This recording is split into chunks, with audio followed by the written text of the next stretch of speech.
Visite de Macron à Djibouti, le 20 décembre et le 21 décembre en Éthiopie. Une stratégie rénovée ou encore un espoir de se repositionner vu ce qui s'est passé tout récemment au Sénégal et au Tchad. Il faut dire que l'armée française qui a été expulsée dans les pays du Sahel, en Afrique de l'Ouest, a commencé à donner des envies à d'autres États pour se débarrasser de cette présence impérialiste inefficace et qui n'apporte rien en termes de sécurité ou de plus-value pour les États africains. Cette armée française, dont l'objectif premier est de participer à la déstabilisation des États africains par des coups d'État, par la formation et le financement des groupes armés terroristes, et permettre donc à l'État français et aux sociétés multinationales françaises de profiter des matières premières gratuitement et à continuer à piller les pays de l'Afrique de l'Ouest ou de l'Afrique où cette présence militaire est encore effective. Le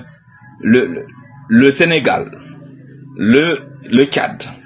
ont également décidé d'expulser cette armée française de leur territoire. Et aujourd'hui, Macron se déplace à Djibouti, pays dans lequel la France compte encore l'une des plus grandes bases militaires françaises sur le continent africain. Cette visite, qui est placée sous le signe de la coopération économique et culturelle, doit cacher quelque part ce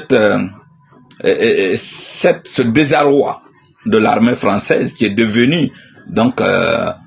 sans domicile fixe après avoir été chassée au Mali, au Burkina, au Niger, et avec le relais que le Sénégal, qui n'est jusque-là, n'est pas sous menace terroriste, mais aussi le Tchad, où il avait participé à l'investiture du président tchadien au pouvoir et qui, aujourd'hui, demande à son armée de libérer le plancher. À Djibouti, il ne sera pas question seulement d'économie et de culture, mais également de sa présence militaire et le maintien de cette grande base militaire sur le continent africain. Mais les Français doivent se rendre compte que lorsque le temps du changement est là, on ne peut faire autrement que de suivre le vent de l'histoire et repartir sur de nouvelles bases de coopération pour ne pas totalement perdre ces avantages qu'il tire en Afrique sur d'autres domaines, notamment dans le domaine économique, dans le domaine culturel et bien d'autres domaines pour la survie même de la France en tant qu'État-nation, en tant que puissance, puissance militaire, puissance économique en Europe en ce 21e siècle.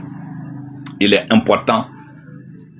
que cette peur qui commence à se manifester par ces agitations du président Macron soit prise en compte et de façon considérable pour éviter que la France se retrouve dans une situation comme ce qui s'est passé en Afrique de l'Ouest. Car tôt ou tard, elle finira par quitter l'Afrique. Et les Africains n'ont plus le droit de garder cette armée française qui a prouvé son efficacité,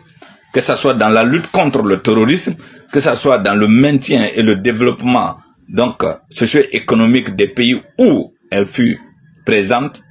alors elle doit partir et aucun État ne doit encore cautionner cette présence.